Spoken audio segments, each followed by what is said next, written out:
Hello, j'espère que tu vas bien aujourd'hui. Bienvenue sur la troisième vidéo qui va te parler de comment améliorer ton estime de toi. J'ai fait cette sélection exprès pour pouvoir aider les gens à travailler sur leur estime de soi et créer la vie qui les inspire. Comme ça, tous les lundis, des astuces pour pouvoir devenir meilleur. Donc tous les lundis à 7 heures, tu regardes et tu vas pouvoir avoir ta petite dose d'estime de toi qui va t'aider. Ok? Donc, aujourd'hui, je voulais te parler de comment est-ce que tu te perçois par rapport à ce qu'on t'avait déjà dit dans le passé. Tu vois, la manière dont tu te perçois aujourd'hui, la manière dont tu te vois, le regard que tu as sur toi, est-ce qu'il est basé sur ce que les autres ont dit ou sur qui tu es réellement, objectivement? Ça veut dire que tu peux y avoir en fait un moment où on te dit tu es quelqu'un de très très têtu, t'es pas concentré, tu as des troubles de l'attention, tu fais des blagues stupides. Tu vois, ce sont des petites choses en fait qui font partie de ta personnalité que tu finis par abandonner et tu finis par vivre en fait en étant en conflit avec toi-même. Et lorsque tu es en conflit avec toi-même, ben, tu es dans un mood où tu te dis, en fait, il y a un problème avec qui je suis. Et donc, tu as une basse estime de toi. Pourquoi? Parce qu'il y a une différence entre qui tu es et qui tu es du plus profond de ton être et en fait les attentes que le monde a posées et les normes. Alors que c'est faux. Quelqu'un qui peut être vraiment têtu, c'est quelqu'un qui peut travailler sur sa détermination. Quelqu'un qui a un TD, enfin un trouble de l'attention par exemple, eh ben, c'est quelqu'un en fait, on va pas se le cacher. Tu as un trouble de l'attention, ça veut dire que ce qu'on met devant toi n'attire pas ton attention. Moi, je suis désolé. Je peux être devant un documentaire. Si je ne suis pas intéressé par le documentaire, on ne va pas me dire « ouais, tu as un trouble de l'attention ». Pourtant, ces personnes-là sont des personnes qui ont la capacité de se focaliser sur plusieurs projets à la fois.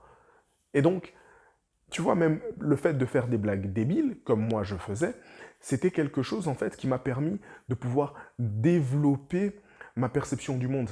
Parce que j'ai vécu des choses difficiles, parce que j'ai été orphelin, parce que j'ai fait face au deuil, et bien en fait, mon moyen de pouvoir avancer avec ça, c'était de développer en fait un sens de l'humour, pour pouvoir rire des choses. Et parfois, avec un humour très très très très noir, tu vois, mais c'était un moyen en fait qui m'a permis d'avancer dans la vie. Et toutes les choses qui font que tu regardes le monde avec tes propres lunettes sont importantes à avoir dans ton identité en fait. Ce sont des choses que tu dois garder, sinon tu vas te perdre et tu vas te poser des questions sur ton identité.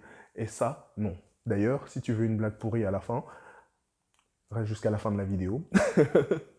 Et donc, ce que je veux dire, c'est que qui t'a dit que cet aspect de toi est bien ou mauvais, et en fait, à quel point est-ce que ça se prouve vrai? Jusqu'à quel point est-ce qu'il y a une limite, en fait, à ce que quelqu'un t'a dit?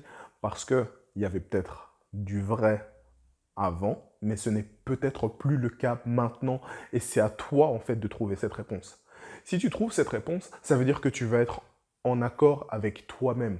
Ça veut dire que tu vas être en accord avec les valeurs que tu as, avec ta personnalité, ton identité, et bien entendu, tu vas te sentir mieux, tu vas pouvoir t'assumer, et ça va développer ton estime de toi. Alors la question, c'est quelle est ta différence? Quelle est cette chose, en fait, que tu as en toi, qui a toujours été quelque chose de différent, que peut-être les autres t'ont critiqué, mais qui fait de toi une personne Yannick au monde. Non, c'est pas encore la blague.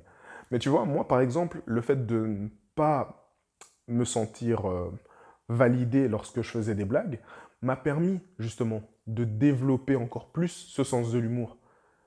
Et en fait, lorsque je suis dans un coaching, je sais désacraliser un moment qui est très, très, très tendu. Pourquoi? Parce que j'ai dû apprendre à le faire, en fait, dans ma vie, au travers du deuil, au travers de tout ce que j'ai vécu. Et lorsqu'il y a quelqu'un qui est en face de moi dans une discussion qui est difficile lors d'un coaching, tu vois, c'est un don de pouvoir faire passer en fait une personne d'une situation qui est difficile émotionnellement à un sourire et de pouvoir gérer et naviguer entre tout ça. Et par exemple, toi, tu as un don, un talent unique que tu as besoin de faire fleurir. La question c'est, quel est le premier peuple non binaire? Les 1. Voilà, il y a le...